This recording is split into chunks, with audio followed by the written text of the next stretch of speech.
Let's talk about trust. It's that invisible stuff that holds so much of our daily lives together, especially when it comes to basic public services. Think about it. When you drop a letter in a mailbox, you're not just sending a piece of paper, you're sending a little piece of that trust along with it. But what happens when that trust starts to crack? Today, we're going to dig into what's going on with corruption in the postal system, and more importantly, what you as a citizen can actually do about it. I mean, we've all been there, right? You send something important, maybe it's a critical document, a money order, or just a gift for someone you care about. And you get that little knot in your stomach, that slight anxiety, until you get that confirmation. Yep, it arrives safely. That feeling right there, that's how much we really depend on the integrity of this whole system. Now, this isn't just some hypothetical problem. The whole reason we're talking about this today was sparked by a real event. 3 Postal Department employees were arrested by the Central Bureau of Investigation. And look, when a major agency like the CBI has to get involved, it's a huge red flag. It tells you we're probably dealing with something way more serious than just a few isolated mistakes. And the language used to describe this situation? Wow, it's powerful. A complete breakdown of institutional integrity at the grassroots level. That one phrase tells you everything. This isn't just about a couple of missing letters, it points to a much deeper, more systemic problem, a kind of rot. When the most basic local services are compromised, it just eats away at public trust from the ground up. Okay, so let's really unpack what a breakdown like this means. Those arrests, they're really just the tip of the iceberg, the part that we can see. To get the full picture, we've got to look beneath the surface, at the hidden costs of this corruption and all the different ways it shows up. So the word for what we're talking about here is graft. It's a pretty simple idea, but it's incredibly destructive. It just means someone in a position of public trust is using their power for their own personal private gain. And that, right there, is the engine driving this whole problem. And listen, this isn't some abstract crime that happens somewhere else. It has very real, very tangible effects. We're talking about a postal worker demanding speed money just to do their job on time.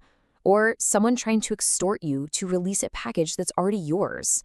Or even worse, the outright theft of money orders you sent to your family. Or someone just stealing valuable things right out of a parcel.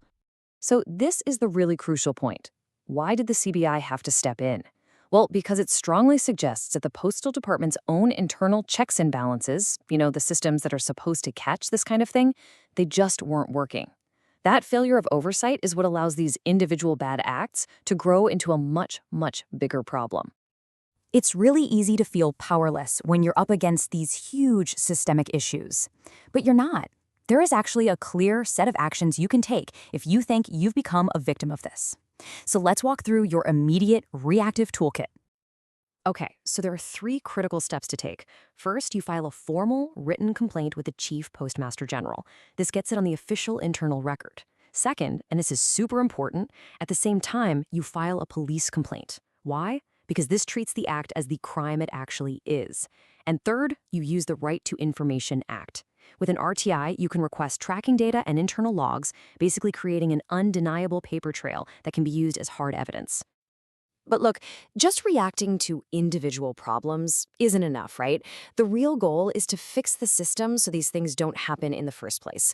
So now let's shift gears. Let's move from just reacting to what it takes to demand real, long-term, systemic change. And here's what that can look like. A practical blueprint for reform. It connects very specific demands to very clear goals. For example, you demand CCTV cameras in all post offices. The goal? To prevent tampering and theft. You demand full digitization of mail tracking. The goal there is total transparency, so mail can't just get lost. A dedicated citizens complaint portal, that's to make sure complaints actually get addressed in a timely manner. And these district-level user committees, that gives citizens a direct say in monitoring how things are going. See? Each demand is designed to get a powerful, specific result.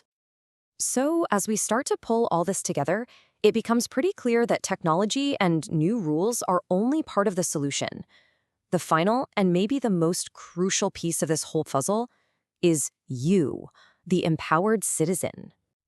And really, that's the core takeaway here. The system only changes when we demand it. Institutions, by their very nature, they don't always like to change. They get better, they evolve, when the public they're supposed to serve is educated, engaged, and actively demanding accountability. It's not just about complaining, it's about demanding specific, workable solutions. So I'll leave you with this question to think about. Who is ultimately responsible for protecting public trust? Is it the government? Is it the employees? The oversight agencies? Or does a big piece of that responsibility also lie with us, the citizens, to be the vigilant guardians of the institutions that we all depend on? Something to chew on.